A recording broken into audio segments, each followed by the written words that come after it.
Salam sejahtera, terima kasih karena bersama dengan saya di Nazilin Unity Channel. Saudara-saudara sekalian, satu lagi perkara yang menggemparkan seluruh politik di Malaysia. Apabila SPRM mengumumkan keputusan yang pastinya akan membuat pembangkang walaupun akan terloncat-loncat. Hari ini SPRM mengumumkan bahawa siasatan telah pun selesai. SPRM mengesahkan tiada isu salah guna kuasa membabitkan Farhas.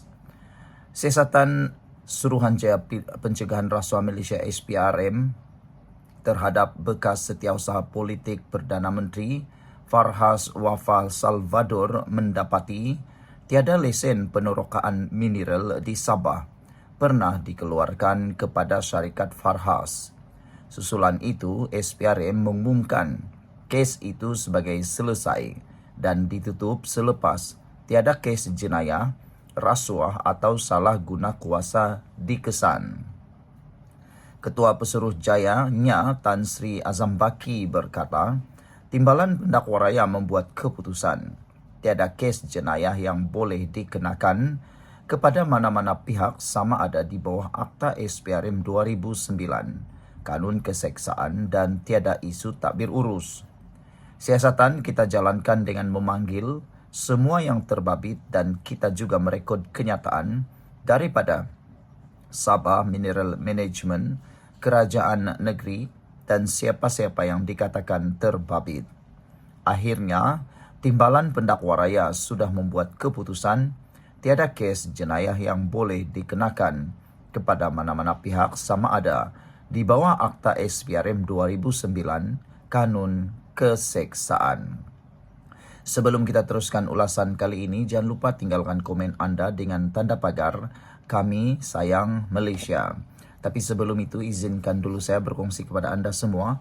Ini terapi imun Transfer Factor for Life. Terapi imun yang meningkatkan daya imun badan kita sehingga 400%. Secara umum dan ringkasnya, apabila imun badan kita lemah, apabila imun badan kita jadi bodoh, apabila imun badan kita tidak seimbang, kita kena penyakit dan sukar sembuh daripada semua jenis penyakit. Lalu, akar penyakit bertumbuh di dalam tubuh badan kita kerana imun badan kita tidak lagi melawan penyakit tersebut. Tetapi terapi imun ini mengajar, mendidik dan juga menyeimbangkan imun badan kita. Apabila imun badan kita jadi seimbang, kuat dan bijaksana, ia akan melawan dan menghapuskan akar penyakit yang bersembunyi di dalam tubuh badan kita. Lalu kita sembuh. Cepat dapatkan produk yang hebat ini melalui nombor telefon saya yang tertera. Ingat, produk ini lulus KKM, halal, diperakui oleh dokter-dokter di seluruh dunia. Kalau anda sudah berdoa lama untuk masalah kesehatan anda, mungkin ini jawaban yang Tuhan hantar untuk anda semua. Menurut laporan ini, Timbalan Pendakwa Raya sudah membuat keputusan tiada kes jenayah yang boleh dikenakan kepada mana-mana pihak sama ada di bawah Akta SPRM 2009 Kanun Keseksaan. Tiada isu takbir urus. Maka kes ini ditutup, katanya pada sidang media kemarin. Menurut Azam, sebuah syarikat yang dikaitkan dengan Farhas pernah mengemukakan permohonan penerokaan mineral kepada Sabah Mineral Management dan Berhad pada Mac 2023. Pada mulanya, SMM telah membenarkan eksplorasi ini secara bersyarat pada Mac 2023 dan syarikat itu perlu mengemukakan dokumen tertentu bagi sebarang kebenaran sebelum eksplorasi berkenan, katanya. Namun, jelas Azam lagi syarikat berkenan gagal menyerahkan dokumen yang diminta, menyebabkan permohonan itu ditamatkan pada Mac tahun ini. Jadi sebenarnya tidak ada apa-apa eksplorasi yang telah dijalankan kerana syarikat tidak membekalkan dokumen berkenan, kata Azam lagi. Sekian dulu untuk kali ini. Jangan lupa tinggalkan komen anda dan berikan tanda pagar Kami Sayang Malaysia. Jumpa lagi. Bye-bye. Salam sejahtera. Terima kasih kerana bersama dengan saya di Nazilin Unity Channel. Ini laporan terkini, maklumat terkini berkait dengan kes dera ataupun buli Zara Khairina. Menurut laporan yang kita terima, Tiada kesan lebam, dera pada tubuh Zara Khairina, kata doktor. Dapatan terkini ini atau maklumat terkini ini adalah maklumat yang kita tidak pernah dengar sebelum ini. Seorang pegawai perubatan Jabatan Kecemasan dan Trauma Hospital Queen Elizabeth HQE memberitahu Mahkamah Coroner bahawa tiada kesan lebam atau tanda penderaan ditemukan pada tubuh Allahyarham Zara Khairina hadir selepas menerima remaja itu untuk pemeriksaan pada 16 Julai lepas.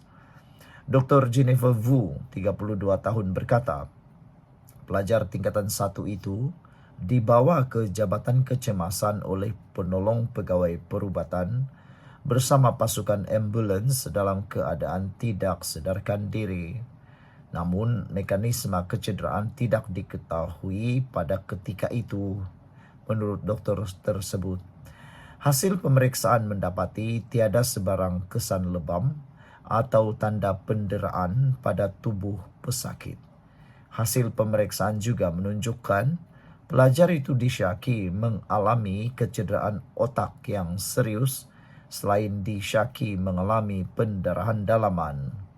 Disebabkan tekanan darah mangsa terlalu rendah, remaja itu disyaki mengalami kecederaan dalaman due to high impact pada badan yang menyebabkan pendarahan dalam badan, kata saksi ketiga itu ketika membacakan penyataan saksinya pada hari keempat proceeding inquest kematian remaja itu. Sebelum kita teruskan ulasan ini, jangan lupa tinggalkan komen anda dengan tanda pagar Justice for Zara.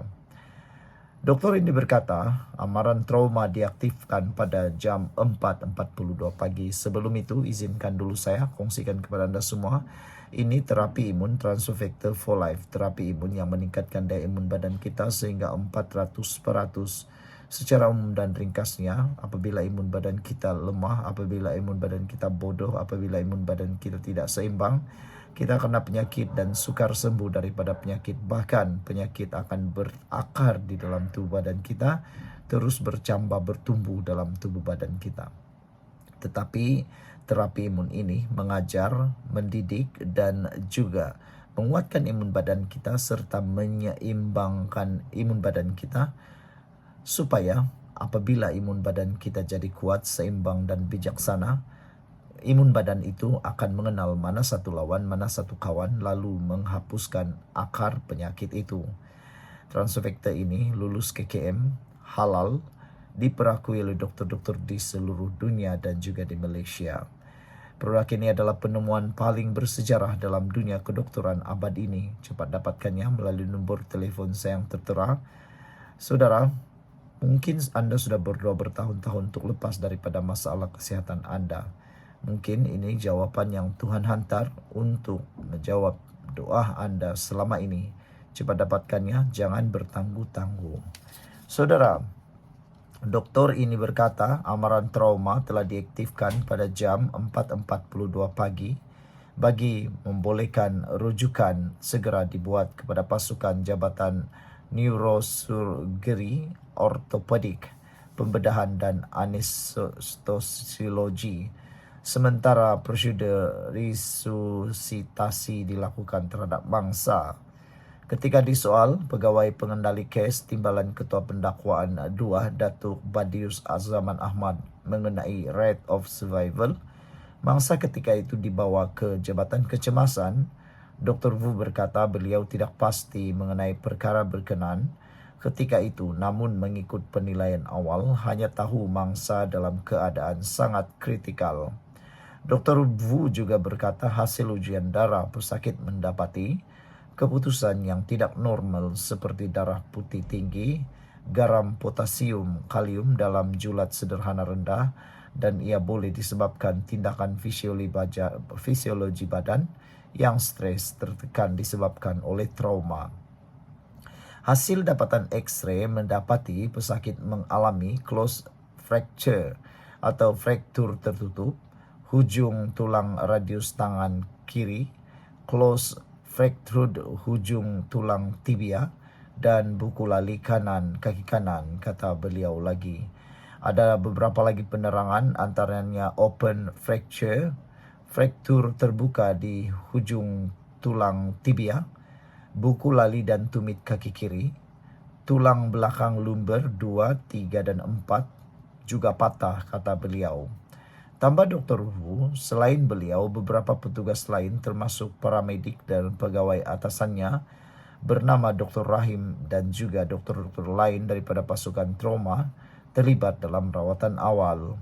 Ketika disoal peguam, keluarga Zara Khairina, Rizwan Din M. Burhan, saksi itu berkata pihaknya tidak menghubungi pihak polis ketika pesakit dibawa ke Jabatan Kecemasan kerana mangsa berada dalam keadaan kritikal dan keutamaan diberikan untuk menstabilkan pesakit dahulu. Saya tidak nampak pegawai polis maupun ibu mangsa di Jabatan Kecemasan pada hari kejadian, kata beliau. Prosiding siasatan di hadapan coroner, Hakim Mahkamah Session Amir Shah Amir Hassan bersambung selepas rehat tengah hari. Zara Khairina ditemui terjatuh atau terbaring. Sekian dulu untuk kali ini. Jangan lupa tinggalkan komen anda, tekan butang subscribe. Bye-bye.